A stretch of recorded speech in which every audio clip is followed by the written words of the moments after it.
bahaya terbesar dalam fikih adalah apa? Mengkaji fikih tidak dari ahlinya. Ya saya ulang lagi ya, mengkaji fikih tidak dari apa? Ahlinya. Nah kenapa demikian? Begini, saya beri contoh. Ilmu fikih itu tentu pertama dari Rasulullah SAW, kemudian bersanad sampai kita atau kita sampai Rasulullah.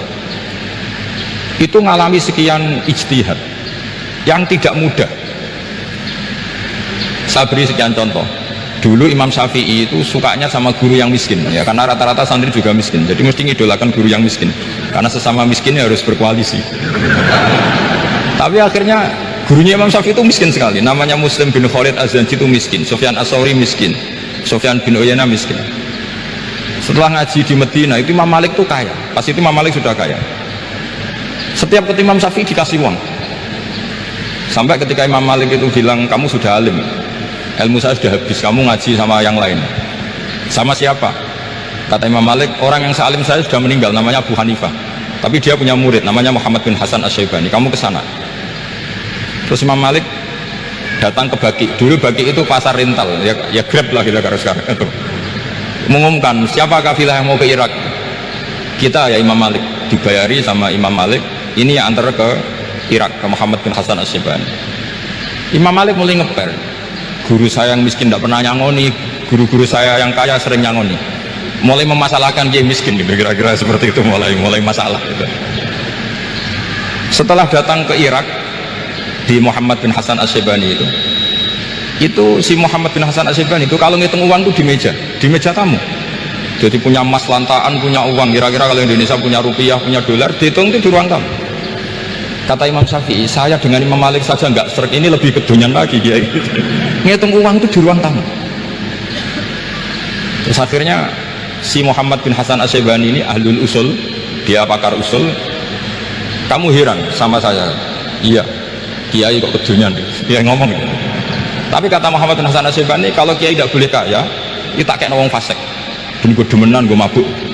Oh jangan, nanti dipakai maksiat. Penjenengan mawon kersane digetoan, berarti kiai oleh sugih, pun angsal.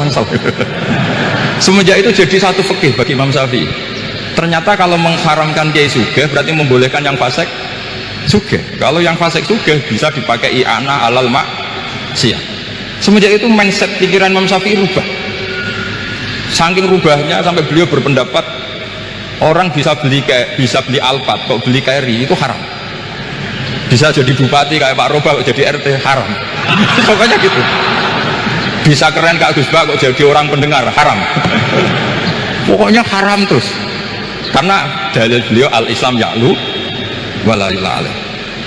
Coba sampean ridho misalnya jadi orang Gresik dipimpin orang yang nggak sholat, ridho ndak? Ndak. Atau sholat tapi nggak bisa ngaji, ridho ndak? Ketika yang bisa ngaji berpotensi jadi bupati, terus keterusan.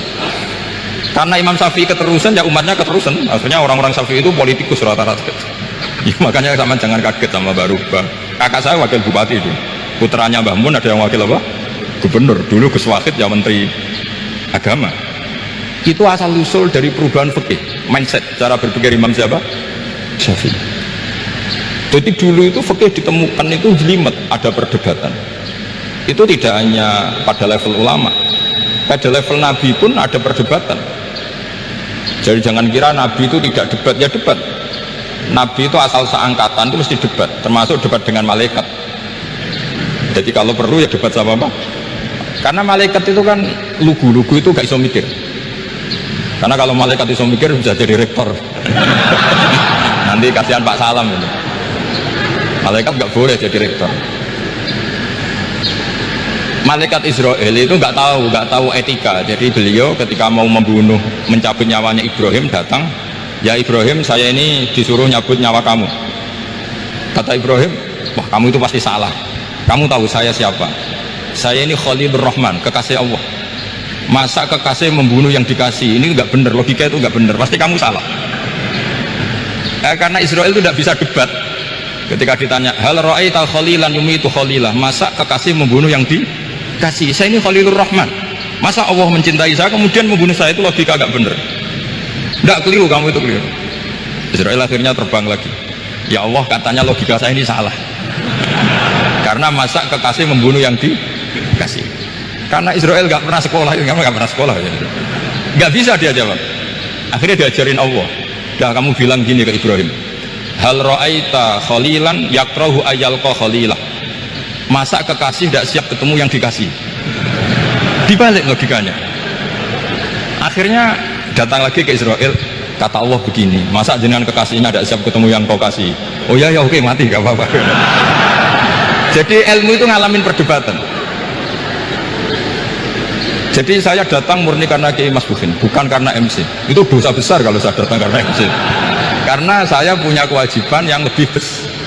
Jadi yang bisa mengalahkan adalah a'dzama minhu, yang super besar kira-kira gitu. Karena jelas ada riwayat inna min abaril birri silatar rajuli ahla wuddi abi. Ya inna min abaril birri silatar rajul ahla wuddi abi. Di antara kebaikan yang sangat baik adalah seseorang menyambung teman